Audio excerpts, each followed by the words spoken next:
Hey everyone, Lucamus Prime here. So it's time for another franchise ranking video today, and today guys, I'm going to be ranking the movies so far in one of my favourite action thriller franchises of all time, which is the John Wick franchise. So just to clarify guys, this is one of my favourite, action series as ever. So, and personally guys, I don't think any of these movies I'm going to be ranking are bad at all.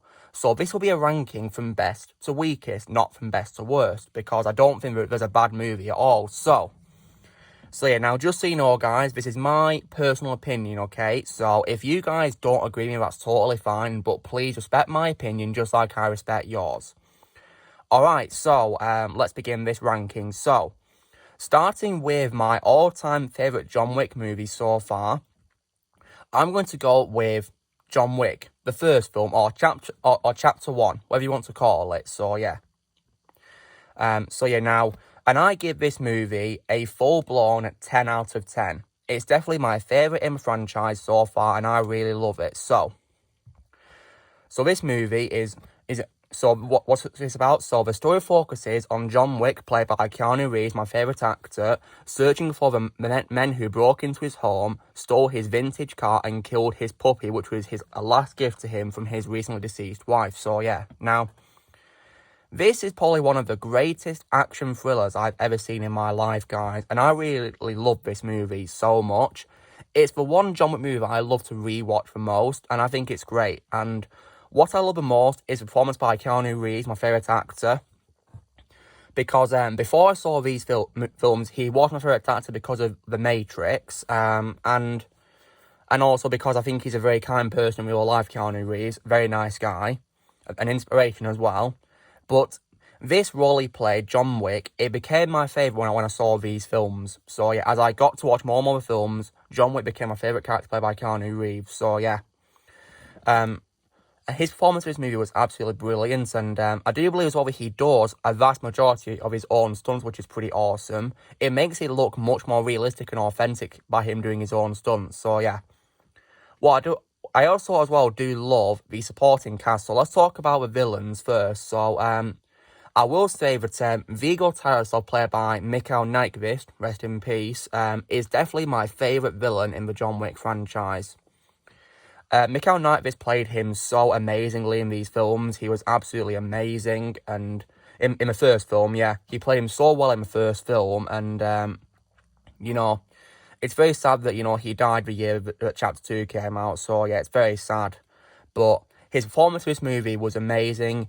His performance made him dislike the character a lot, making him such an unlikable character, a great villain, and I do also love the performance of Alfie Allen as his son, Yusuf Tarasov, the man in charge of those men who are responsible for the dog of, John's dog, Daisy, being killed, so yeah. And I already do love Alfie as, as Theon Greyjoy on Game of Thrones, but as Yusuf, he's actually really brilliant in the role. Made him such an unlikable character. He was amazing, and in terms of the allies to John, I do also love John Leguizamo as Aurelio, who is a mechanic, who is part of the criminal underworld, and yeah, I thought he was a great addition to a supporting cast, and I do also love Ian McShane as Winston, who is the owner of the Continental Hotel in New York, where on the grounds you can't kill anyone, otherwise you'll break the rules of the underworld there. I think Winston's an amazing character in this series, who definitely deserves a lot more credit, and it's definitely my favourite live-action role by Ian McShane. He definitely redeemed himself after I despised his performance as Blackbeard in Pirates of the Caribbean on Stranger Tides, so yeah. And I do also love Lance Reddick as Sharon, who is the concierge front man at the hotel in the reception. He's such a cool character, a very underrated character, guys. It's definitely my favourite live-action role by Lance Reddick. Voice acting role is Falcon from Earth's Mightiest Heroes, but yeah, for live-action it's definitely Sharon. I do also like Adrienne Palicki as Miss Perkins, who is an assassin, and who is, wanting to hunt down John, and is willing to break the rules of, of the Continental, to get double the bounty set on John by Viggo. So, yeah. And I do also love Willem Dafoe as Marcus, who is the mentor of John. And I do like his character where, he appears to accept the bounty at first, but then he decides to go back on it and save John later. And I don't think, he died for nothing, guys, because he does get killed for, stopping the assassination of John. But, at least, he didn't die for nothing, because, John avenged him. And yeah. Plus, what I do also love about this movie is also the action, guys. The fight scenes are absolutely breathtaking. I love to rewatch them so many times. They're absolutely phenomenal. I love them. And I also think that, the scene where John kills Yusuf and then Vigo later, there's such satisfying moments because, the death of the dog made me really upset because, as you guys may be aware, I cannot stand animal cruelty. So, by avenging his puppy, it was so satisfying when John killed them. So, yeah. And Daisy's an adorable puppy, guys. So, I was very sad to see her die. But, yeah. If she hadn't have died, we wouldn't have her breast removal, would we, guys? So, yeah. But I am at least glad that, after killing Vigo, John got a dog he rescued from the clinic, who was meant to be euthanized, which was a pit bull puppy. And yeah, the pit bull is adorable, but it's not got a name yet. He was so cute. Yeah, I do love dogs, guys. Even though I've got 2 cats, I do love dogs as well. I also want to give praise to Bridget Moynihan, who played Helen Wick, who is the deceased wife of John. She was great, and she did such a performance in, the flashbacks as well to show how much, John loved her and how good they were together as a couple before she died. So, yeah. But, yeah, this movie is breathtaking, guys. The stunts are incredible. The action is fantastic. And performances, especially from Keanu Reeves, my favourite actor, is absolutely incredible. So, yeah, this is definitely my favourite one in the franchise, guys. Absolutely amazing. I don't think any John Wick movie will ever top this, in my opinion. But, yeah.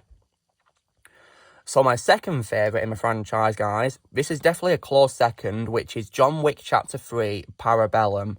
And I give that movie a 9.5 out of 10 because just like Chapter 1, this is definitely another amazing movie in the franchise, guys. And definitely not a bad movie, but there is a couple of reasons why I don't give it 10 out of 10. I give it 9.5 and we'll get to that. But yeah, on to the good things. Once again, Keanu Reeves delivers a fabulous performance as John Wick, as always. He's still got it as a character, 5 years after Chapter 1. And he's absolutely incredible. And I do also love a supporting cast. For example, of course, Ian McShane returning as Winston and Lance Reddick returning as Sharon. I like how Sharon played a bigger role in this compared to the first 2 where he gets into action. I did like that. And also Winston as well. And I do also love the introduction of the new characters. For example, Halle Berry as Sophia, who is the manager of a Continental Hotel in Casablanca. But I wish she had more screen time, guys, because she doesn't really have very much in the film, sadly, because, John meets her in Casablanca. We do get a pretty awesome fight scene where, she and John team up against a character called Barada, played by Jerome Flynn, who I know as Bronn from Game of Thrones as well. And that was a pretty cool fight scene, guys. And yeah, I'm so glad that dog who got shot didn't die because it shot a body armor, not the dog itself. So thank God. Well, when I first saw, my heart was racing because I thought that he'd killed a dog, but thankfully not. And then after, they escape, she leaves him in the desert so he can find the Elder so he can, clear his name because, as you guys may be aware, this movie has a very, very intense start because John is on the run due to the unauthorized assassination of Santino D'Antonio at the end of the previous movie.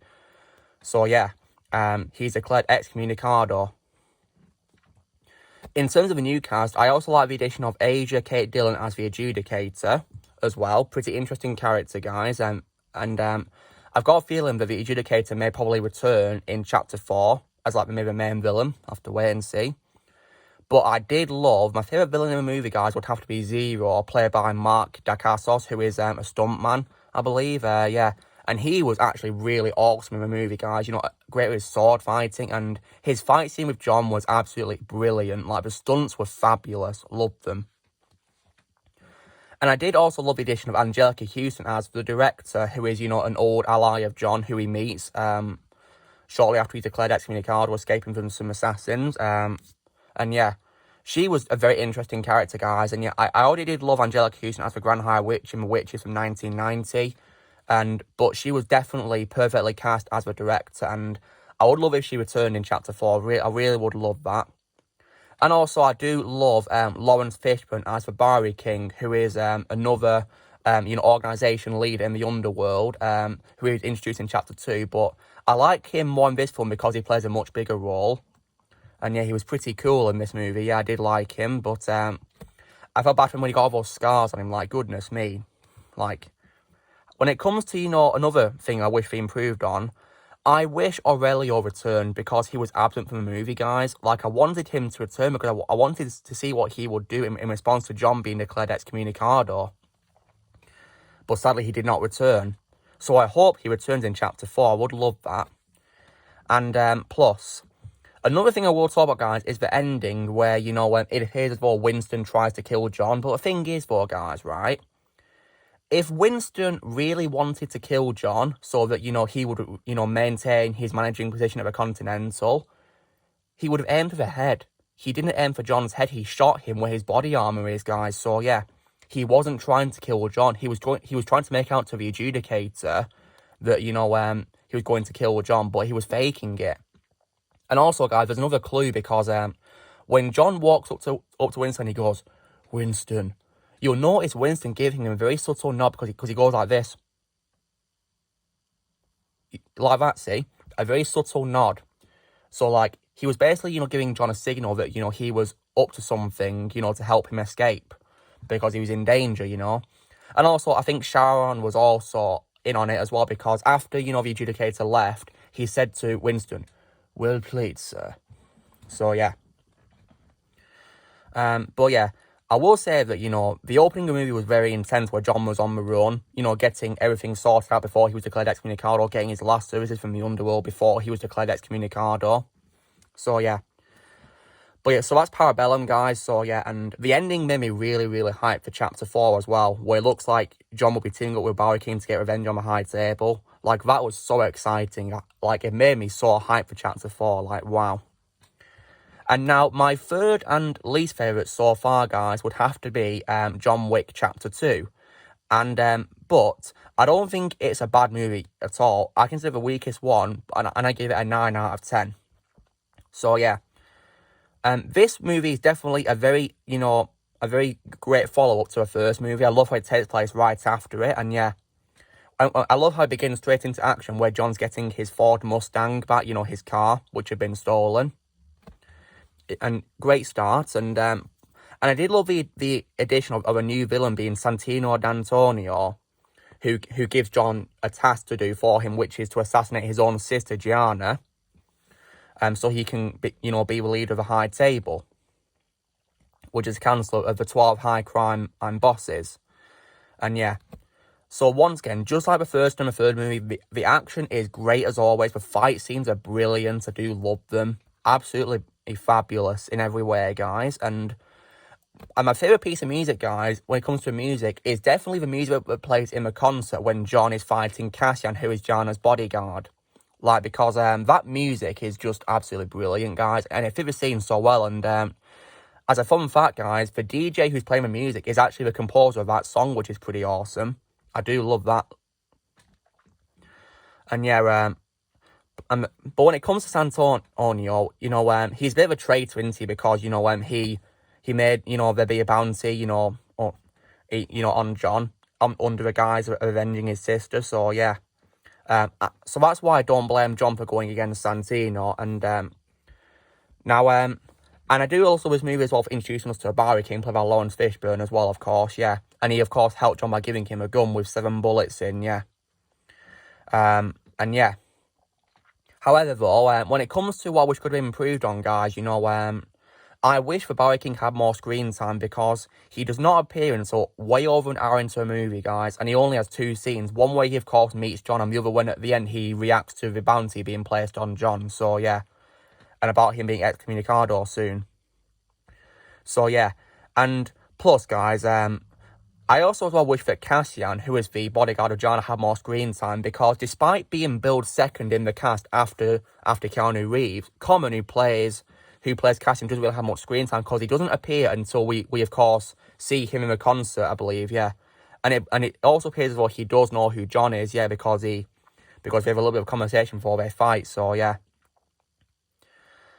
And I also, as well, think their fight was a bit anticlimactic, how they ended up in the Rome Continental Hotel. Like, I wish that they told him to go outside and continue fighting and not in the hotel, because I felt like it ended very abruptly, to be honest, guys. But yeah, I can let that slide because I did, however, love the subway fight. But sadly, one thing disappointed me was they never confirmed Cassian's fate after John stabbed him and left him on the train. They never confirmed if he survived or not, and he, of course, did not return in Chapter 3 either, sadly. So, yeah. He could return in Chapter 4. Maybe. Who knows? And I also, as well, wish that Abram Tarasov, played by Peter Stormer, had more screen time, who is the brother of Viggo Tarasov. Like, I wish he had more screen time, because he only appears at the start of the film, and, yeah. I don't know why, John declared peace for him, because Tarasov is a brother of the man who is the father, of the ones who killed his puppy. So, yeah, surely he'd want revenge, right? But, yeah, we might see Abram in Chapter 4. Who knows, eh?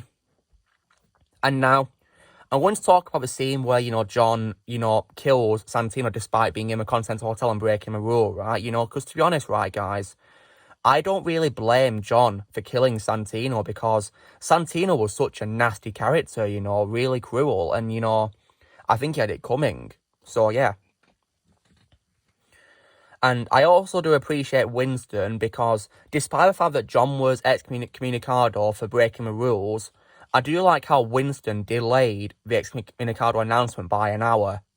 I was happy about that, because it allowed John to give it a head start, and he gave him a marker for future use as well, yeah. And I will also say that, when John tells Winston that every assassin, when he tells him that he'll kill every assassin, that is like one of the most badass quotes ever, and it just made me love John Wick even more, because he's not afraid of the assassins at all, because he said he'll kill them all. Like, that is just so badass, isn't it, And yeah. And the ending made me hype the Parabellum as well, definitely, because it ended on a cliffhanger where John's on the run. Like, such an intense ending, and definitely an intense start to Parabellum as well. So yeah, so guys, that's my ranking of the film so far. Now, on to Chapter 4. I will say, guys, that I am extremely hyped for Chapter 4 of this, and, I really can't wait for what's going to happen, and I'm going to guess, based on the ending of Parabellum, that John is going to team up with Bowery King to get revenge on the High Table. And I'm very excited about that, and plus, it's been confirmed that, of course, Keanu Reeves and Lawrence Fishburne are returning as John Wick and the Bowery King, and they also confirmed that Winston and Sharon will be returning as well, alongside new actors such as Rinus Awama as Akira, and also with undisclosed roles being played by Donnie Yen, Shamir Anderson, Bill Skarsgård, Hiroyuki Sanada, Scott Adkins, and Clancy Brown. So this sounds really interesting, guys, and very exciting. And I can't wait to see what happens. But I'm hoping John won't kill Winston, because, I know Winston didn't try to kill John, because if he really tried to kill John, he would have aimed for the head, but he didn't, did he? And he, of course, gave John a subtle signal as well, yeah. And plus, guys, you're probably wondering what do I think the title will be if they decide to go with a title like they do with Parabellum. So, because Parabellum is Latin for prepare for war, I think the title of this next one might be in Latin as well for something. And because John and the Bowery King are getting revenge on the High Table, I think Chapter 4 should be called this, guys. So it should be called this: John Wick Chapter 4 Vindicta. Vindicta is Latin for revenge. So I think that would make perfect sense, guys. So yeah, Vindicta will probably fit so well for like a revenge story, because it is Latin for revenge. But yeah. So yeah. Anyway, guys, so this is me doing my ranking for the John Wick film so far and discussing Chapter 4. So, first place, John Wick. Second place, John Wick Chapter 3 Parabellum. And last place, but not, like a bad movie at all, John Wick Chapter 2. So, drill, guys. Be sure to give this video a like. Also, so be sure to in the comments how you guys would rank the John Wick film so far and what your thoughts on Chapter 4. I'd love to hear what your thoughts on how you rank them. Also, be sure to join Team Prime by pressing subscribe for more videos coming in the future, and be seeing you.